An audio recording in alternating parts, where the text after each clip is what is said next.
Hello everyone, I am Suruchi Shah, a life freedom coach and an art-based therapist. Today we have with us the beautiful Janki. Hi Janki. Hi Suruchi, how are you? I'm fine, thank you. So lovely to have you here. Same here. Let me give you a quick brief about Janki. Janki is a TEDx speaker, an award-winning healer, and a happiness coach. Wouldn't you know that with her beautiful smile? Her biggest strength is creating a shift in the perspective of her clients from the helpless victim to the happy hero of their story. Janki, would you like to tell us more about what you do? Sure, Suruchi. So first of all, thank you so much for having me here, and to everybody who's watching, thank you for watching, and I'm really going to enjoy this chat. I can already get a sense of the fun we're going to create here.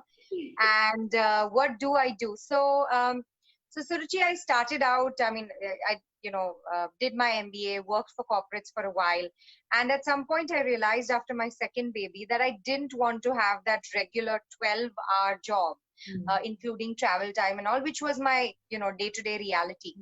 And then I actually started exploring as to what else do I want to do. And honestly, becoming a healer was never on the cards because, I mean, you don't grow up saying I'm going to become a healer. Everybody wants to become doctor, engineer, one of those things. And I came from a corporate background. So this healer business was really, even in my head, the first day that I woke up and said, I want to become a healer, it was still very like, well, what does a healer even do? I had no clue. But I kind of allowed the universe to bring me what is it in healing that I want to do, because there are thousands of modalities. And I came across a modality which primarily works with your subconscious mind to kind of identify what are those programs that are written at the subconscious level, which are creating your life.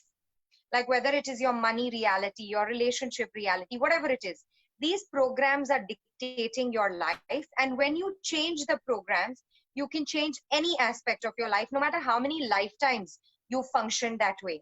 And that's what I specialize in. I help people to change their reality by working at the level of their subconscious mind. And I've done it for hundreds of clients in the last 3 years, seen some amazing and beautiful success stories. And that's the experience I share with, people on Instagram or whatever talks I do. Those are the stories that I like to bring people. So Wonderful. yeah. It does seem like a very satisfying profession that you're following. Absolutely. And you're a therapist yourself. You know how gratifying it is when you can bring even a tiny change, even for one person. It's totally worth it. It's Absolutely. totally worth it. So today's talk, that's what we're trying to do as well. It's a very important and a very interesting topic for me, self-love. Most of the people whom I've interacted with either have not heard about the concept of self-love or they find it very vague. So I'm really hoping that with today's discussion, we can create some more awareness about self-love. Tell me your thoughts about self-love. So, as you rightly said, self-love is an extremely important topic. And, I like to look at it this way. Like we're all looking for some basic things in life. We're all looking for love. We're looking to be understood. We're looking for appreciation, and we're looking for a sense of belonging. Right. Now, all these are the things that you anyways find in the people you love, or rather you expect it. If you love somebody or if somebody loves you, you want them to treat you like this. There's a sense of belonging. I understand you, you understand me. We treat each other with respect. We know everything about each other. And this is the basic idea that we most of the times exist for. But Absolutely. look at the irony of it. Here, the very core thing that we want in life, we've put it outside of us. Like we've given the control of that to somebody else. My husband, my wife, my father, mother, my child, my girlfriend, boyfriend, somebody else. So the idea of self-love is to really to say that, okay, now this idea, which I had so far put in somebody else's hands, I want to now internalize it. I want to become the source of this for me. Absolutely. Because how you treat yourself is how the world treats you. Hmm. And how the world treats you is a reflection of how you treat you. Which means if you are not treating yourself with love, if you are not appreciating yourself, if you don't understand yourself, if you're always irritated with yourself, people are going to merely reflect that. And if you want love from others, you have to learn to give it to yourself first. Because if you don't love yourself, A, you will, if you do find, A, maybe you'll not find people who love you. But even if you do find those people, you will drive them away.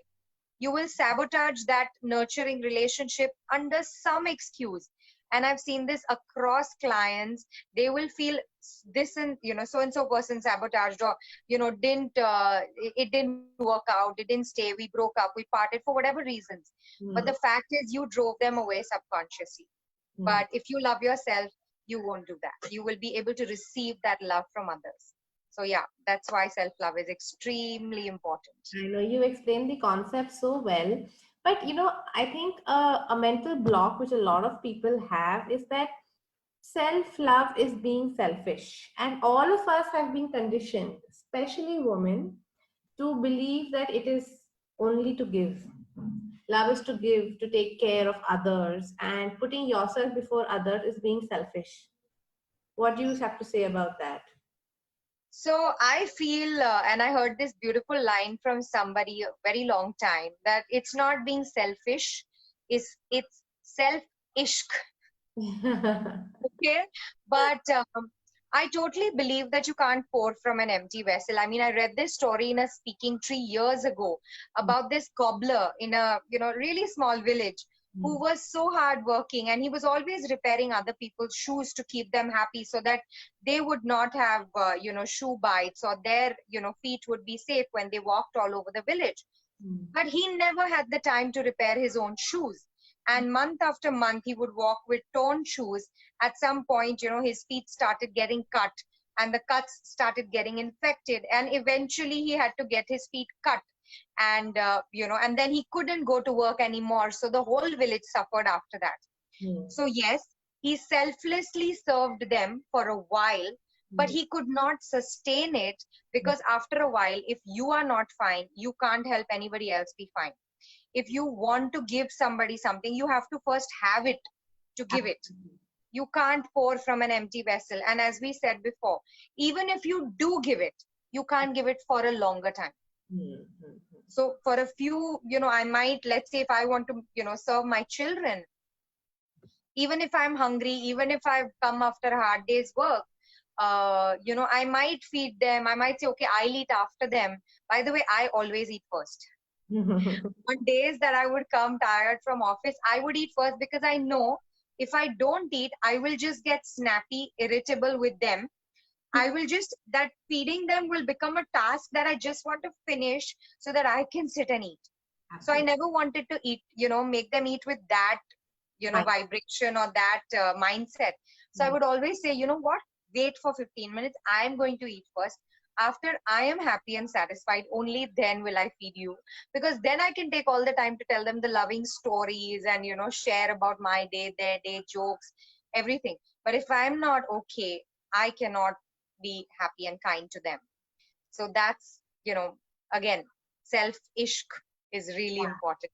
I like that word self-ishq. So it's okay to be selfish. It's okay to have self-ishq, because in a way you're doing a favor to your loved ones and people around you. You're giving them the best possible version of yourself. If you are not in love with yourself, if you do not respect yourself, if you do not trust yourself, if you do not pamper yourself, it's very hard to provide that to anybody else. You may do it with a sense of duty for a while, but after that, what happens is it will drain you out, like you said. It will become more of a headache. It will not come from a space of love. It will come from a space of duty. I want to just do it and get it over and done with. Is this the way we want to live our life? Do you think we have a choice in that? Absolutely. I mean, there is one ground rule that I function with, that you have a choice in everything. And by everything, I mean everything. I'm saying it like that to, for special effects. But even on the days that you're saying, but I don't have the time, I don't have a choice, people are expecting me to cook, people are expecting me to work, people are expecting me to not work. in giving yourself no choice, you have chosen that. You have chosen that no choice world.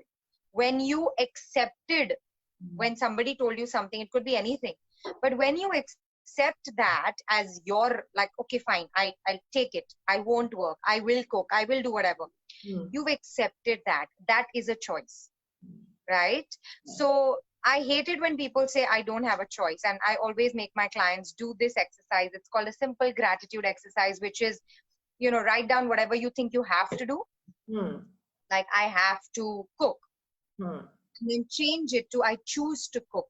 Because honestly, you've chosen to. You could have put your hands up and said, I won't, I can't, whatever, but you've chosen to. And to take the gratitude further, I say, right, I get to. I get to cook for my family. I get to work. I get to stay at home. Both ways, it's a privilege.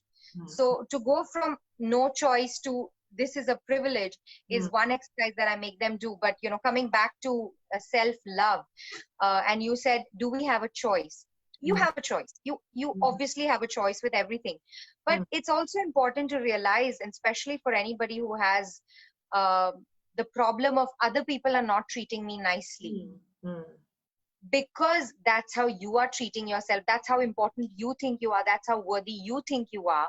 That's how you have made it okay for people to treat you, is how you're getting treated. And especially for people who have children, the way you are treating you is teaching them how they will treat themselves when they grow up. So do you really want to perpetuate this no choice, no self-love world? And when I take the 15 minutes off to say, I'm sorry, I'm going to eat first, my children also learn that you are important. I am important, and they learn that, even they are important. So they learn to value themselves when they see me valuing myself. When they say, no, mama's taking a break, she's really tired. They know it's okay. And even if they're tired, they will learn to take that break. So these little acts of kindness to yourself is self-love. It's not rocket science. Like, a lot of people, when I ask them what is self-love, they say, pampering yourself, going to the spa, shopping or doing the things you like. Yes, all of that. But at the core, there are just 5 pillars that I have learned. It's honoring yourself. It's trusting yourself. It's being in allowance of who you are and what you are without judgment. It's allowing yourself to be vulnerable in admitting, in showing up with, pimples, and showing up, that these are my shortcomings. Yes, this is who I am. Not coming from a space of arrogance or rebel, but coming from a space of this is genuinely who I am and it's okay. I don't have a judgment of me. And the 5th and the last one is gratitude, giving gratitude to yourself. So if you practice these 5 things, I'll just quickly repeat them.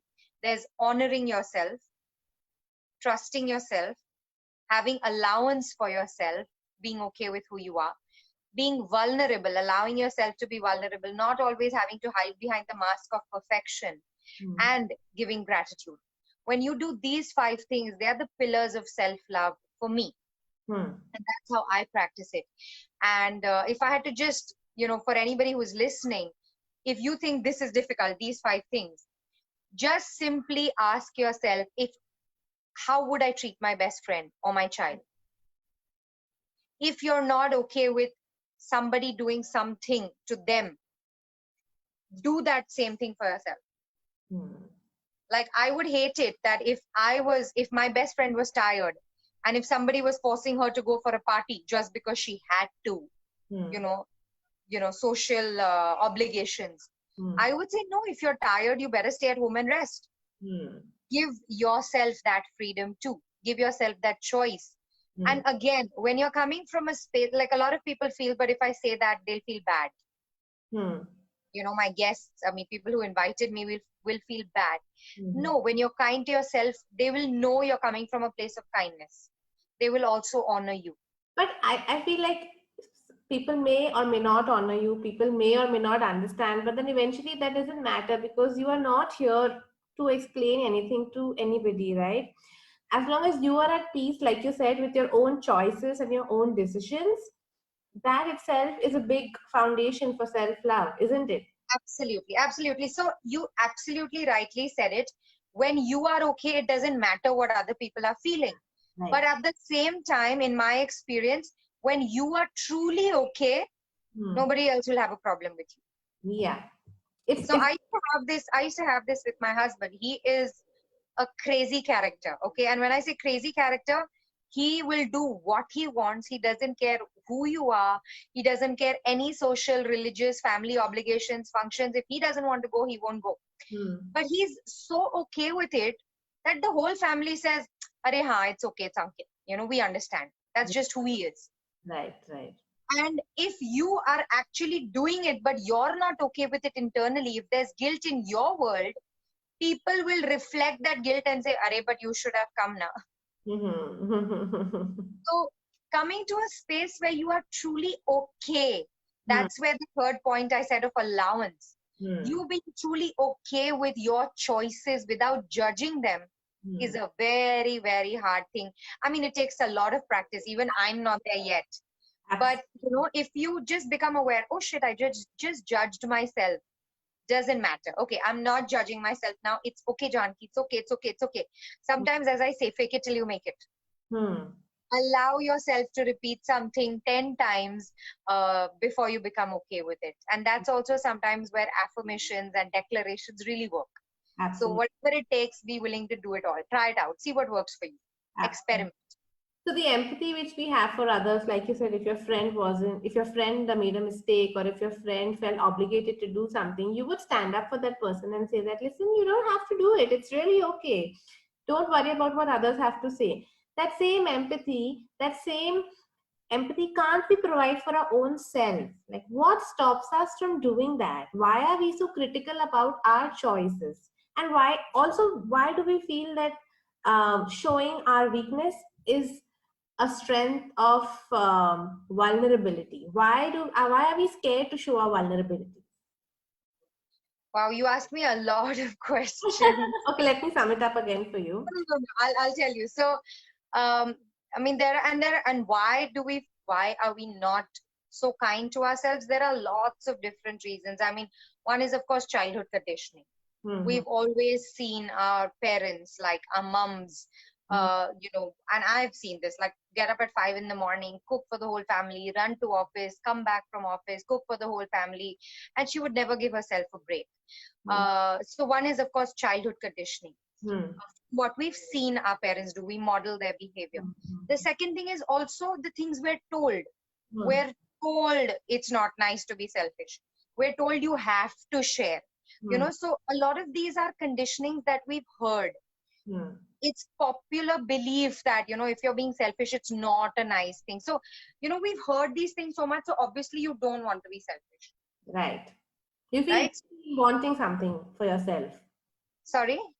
You feel guilty if you want or You ask feel something for guilty yourself. of demanding it. You Right. demand, you feel like, oh shit, this is not good of me. What if, I'm troubling the other person? And of course, also one of the things that I kind of now hate, but I've done it a lot as well in the past, is sacrifice and suffering is made extremely valuable in our reality.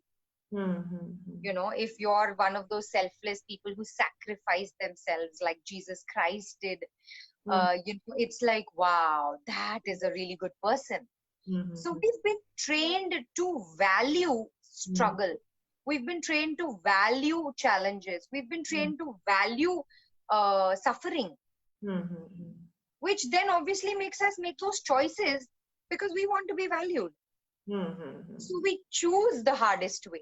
We choose the difficult things for ourselves just to prove कि हाँ, I also had a really challenging, मेरे पास कुछ भी नहीं था, मैंने फिर भी किया, like that whole idea is so, that romanticizing suffering, even movies and all of that, like when you think of the Mother India and all those kind of, like we've been trained, conditioned to not love ourselves. And then comes a movie like Jab We Met, where you see the character of Geet. And she's like, "मैं अपनी favorite हूँ." Like that became a rage for the longest time, and I loved it because, and I'm sure everybody loves that character because she's so full of herself, but she's so okay being full of herself. Like you can't hate her. You love her. So Right. is she being selfish? Is she being arrogant? No. She's just that, she just loves herself so much. And have you seen how when she doesn't love herself in the second half of the movie, she's miserable. So I love that movie and the way it shows so many of those little things. So yeah, you said, why don't we love ourselves? It's a whole lot of things, but I always say why is a lie. When you get into why, you're looking at a justification for the rubbish we're doing. So instead of looking at why, let's just go to what can I do to change this? So first of all, like you said, become aware that whether you are loving yourself or not, whether you are standing up for yourself or not, because when you are in difficult times and challenging phases, you need to be able to trust your own self. You need to motivate your own self, and expecting others to do it, yes, that's a bonus. People should stand up for you and people should motivate you, and that's what your close circle is for. But who is the one person who needs to do it the most? It's your own self, isn't it? So becoming aware, whether are you able to give that love to yourself or not. If you are doing it, that's amazing. If you are not doing it, what can you do to cultivate that habit of self love? Okay, so, and that's a really important question because as I said, why is a lie? I mean, getting into the why is always just looking for reasons and justifications of why something exists. But as you rightly said, how to actually cultivate it. So one of the things that I do, and this has really helped me, is initially, I mean, a little while ago, when I was not into self-love, when it was an alien concept even for me, and telling myself I love me used to be like, really, how vain can you be? It's like almost narcissistic in our world to do that. So for me, it was like standing in front of the mirror and really just looking at myself and and when you look at yourself in the mirror, a lot of judgments about how you look come up. So the first thing was, okay, yes, I know your head is going like, I don't like this about me, I don't like this about me, I know I'm fat here, I know I'm this here, I know I'm that here, but I still love you. But I still love you. Yes, I still love you. So initially it was very mechanical, but I used to do this mirror exercise every day, which just went like, I love you, I love you, I love you, I love you, I love you. The second way to really love yourself is every time you catch yourself judging you, to just smile and say, okay, I just judged me again. Thank you, but I'm gonna forgive myself for this and see how can I do better. So it's literally the conversation going on here 24/7. It's one of the exercises I also did is I took a pen and paper and listed down every judgment I had of me. Like, I'm too short, I'm lazy, I'm inconsistent, I'm like this, I'm like this, I'm like this, I doubt myself a lot, I do this, I do this. I wrote down like a laundry list. There were probably 100 things that I thought I didn't do well. And then I actually sat and said, you know what, it's okay. I forgive you for all this. And from today, I'm going to love you and I'm going to trust you. So again, how it became easier for me was to say, okay, if my best friend said, I'm like this, I'm like this, I'm like this, what would I tell her? Yeah. I would tell her, it's okay. Forget these things that you can't do. Focus on these things that you can do. Focus on your strengths. Stop worrying about what you're not good at. Maybe there was 5 or 10 things, but these 2 things that you're really awesome at, focus on these things. And how can you turn them into your superpowers? Like, let's look at that. And one of the most funniest things that happened to me was that my biggest weakness, I used to tell myself, was that I'm lazy. And when I started loving myself, so I had a whole list of strengths, which I was good at always. But then there was this one thing of laziness, which always kind of stuck to me. And when I started loving myself enough, I could actually see that laziness is my superpower. Because I was so lazy, I would find the simplest ways to do things. Because I was so lazy, I would find tools that worked in 5 seconds or 10 seconds. Hmm. Nothing more than 5 minutes. I give my clients tools, but nothing more than 5 minutes. Like even tools where I've studied, where they say, sit for 1 hour and do this every day. I'm like, forget it. Is there something I can do in 2 minutes? Then Mhm. tell me that. So I actually started collecting tools that we can use. Like, we say attention span is less. This generation is very impatient. We want instant gratification. So I actually have a bag full of tools that I can use all in under 5 minutes. Hmm. So I actually converted my biggest weakness into my superpower. Absolutely. And that's all because I was willing to look at myself with kindness. When Hmm. I stopped judging the laziness, I could say, okay, what's right about this laziness? Hmm. What's right about me being lazy? And then, I could see these things about me, which because I was judging myself initially, I could have never done. Yeah. So these are just the little ways to love yourself. I mean, do the mirror talk, write down all the judgments you have about you, give gratitude to yourself for every morning. Like when I wake up, the first thing I do is I thank my body. I'm Hmm. like, wow, body, thank you for being this way. Thank you for waking up. Thank you for supporting me despite some days I don't exercise. Some days I'm eating rubbish. Some days I sleep late. Some nights I might not brush, but thank you. Thank you for taking care of me, like literally like my best friend would, like my mom would. Yes. And giving yourself gratitude. Like I thank myself for every little thing I do, Hmm. even if it's the smallest thing, even if I make khichdi well, I Hmm. thank myself. I'm like, wow, that was good. If I dress up and I do my makeup well, I'm like, wow, that is awesome. Because you appreciate yourself so much, you won't mind it if somebody else misses doing it because your cup is full with appreciation in any case. Right. So again, you become the source of it for you. Absolutely. So the self-talk that you have with yourself is so important because that's exactly what the way you're feeling about yourself is what you're telling yourself. So if you feel kind towards yourself, that's what you will tell. If you make a mistake, you can tell yourself, it's okay, you tried. Let's try something else next time. If somebody has been mean to you or somebody has not treated you well, you can tell yourself that I don't deserve to be treated like this. It's somebody else's problem. What they think about me is their problem. I am absolutely fine. So it's the little things that you tell yourself. Like you said, the first tip is looking in the mirror and accepting yourself just the way you are. I'm not saying that, okay, if you're highly obese and because of your health problems, you need to lose weight. First of all, accept yourself and then give yourself the time and the space to work on it. But don't come from a negative space where I hate myself and I cannot do this. That's not going to work. Yeah, I'm sorry, I'm going to stop you right here because you touched upon something extremely themselves. Like, if they feel, did you just start recording? Okay, it just said started recording. When people have issues with their body, with the way they look, Hmm. if that is, if the root of them wanting to change their looks or whatever Mm-hmm. is based on getting the approval of somebody else Hmm. or becoming more good looking or whatever for somebody else, Mm-hmm. if they don't feel that way about them, Hmm. trust me, nothing in the world, even like if they lose weight, they'll Hmm. find people to say, "Arey, you've become too skinny."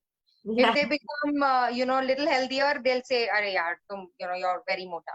Hmm. So unless you love and appreciate yourself, Hmm. you'll always be like the horizon. Every time you come somewhere, it'll have moved. Every time you come somewhere, it'll have moved. Yeah. So what is the root of you wanting to change is something you really need to look at. Hmm. And only when you are doing it for the right reasons. And the right reasons is I love myself, I'm grateful for myself, and I would like to have something better. Hmm. But if you're coming from a space of I'm not good enough like this Hmm. and I want to get better, even that better will be never good enough. I need to get better, never good enough. And that just leads to burnout and frustration or depression and anxiety at some point. Absolutely. So, to sum up this discussion, first of all, become aware of yourself, spend time with yourself, accept yourself for just the way you are, and then strive each time to be a better version of yourself from a space of love. It's like how we nurture a child, like you said, right? We teach them everything with so much of love just so that they are a better version of themselves each time. Can we treat our own selves the same way? Don't we have this responsibility towards ourselves to be kind, to be non judgmental, and support our own selves in times of need? Any last message, Janki? Well, yes, I think I would just like to share one more personal favorite tool, which I just remembered that I use a lot. We also like, so while we struggle to love ourselves, Hmm. at the same time, we ironically, there is this feeling in our world that we are the center of the universe, Hmm. which means if somebody is rude to you, if somebody insults you, if somebody treats you badly, you Hmm. think it's about me. Hmm. You think it's about you. Hmm. They want to be mean to you. Hmm. What I learned is don't take it personally because nothing anybody does is about you. Hmm. It's about them. So Absolutely. if somebody is insulting you, it's about them. It's Hmm. got nothing to do with you. Hmm. But we take it personally. Then we make it about us. Then we'll say, but why did he do this to me? Hmm. It wasn't why did he do this to you. It was about what is going on in his world or her world Hmm. that is making her behave like that. But because we take it personally, we kind of end, their association there and we make it about us. That's why I say we think we're the center of the universe. So Yeah. more than half the times the way people treat you has got nothing to do with you. You take responsibility for yourself Yes. and step out of their world. Don't take it personally. You are awesome, you are perfect, you are whole and complete. And if you feel otherwise, it doesn't matter. I have this exercise that I do in my workshops. So I'll just end with this, okay? So you have one stamp that says, I am worthy, Hmm. I'm good, I'm worthy, I'm enough. And you have one stamp that says, I'm unworthy. Hmm. Now, every morning when you wake up, it is in your hands what you choose to stamp yourself with. Hmm. So are you going to choose, I'm worthy? Or are you going to choose, I'm unworthy? Because there is no God up there who's doing that every day. Hmm. Every day it's only you. So Hmm. every day I wake up and I tell myself, you are worthy. I stamp myself right here. And, if ever I forget, if ever I feel somebody's not treating me nicely and making me feel unworthy or useless, I Hmm. quickly remind myself it's in my hands. I stamp myself again. So it's just Wonderful. those things that I do. So I hope we have motivated a lot of people to choose the right stamp and start their journey of self-love. Thank you so much, Janki, for being part of this discussion. It was a pleasure talking to you. Thank you so much, Suruchi, for having me. I had so much fun talking to you, and I didn't realize that this topic can be so wide. I mean, of course, I've spoken about it a lot, but today's discussion was very, very special. And thank you. I can't wait to see this video. And to everybody who is listening, you are awesome. Keep loving yourselves and keep smiling. Absolutely. Bye bye.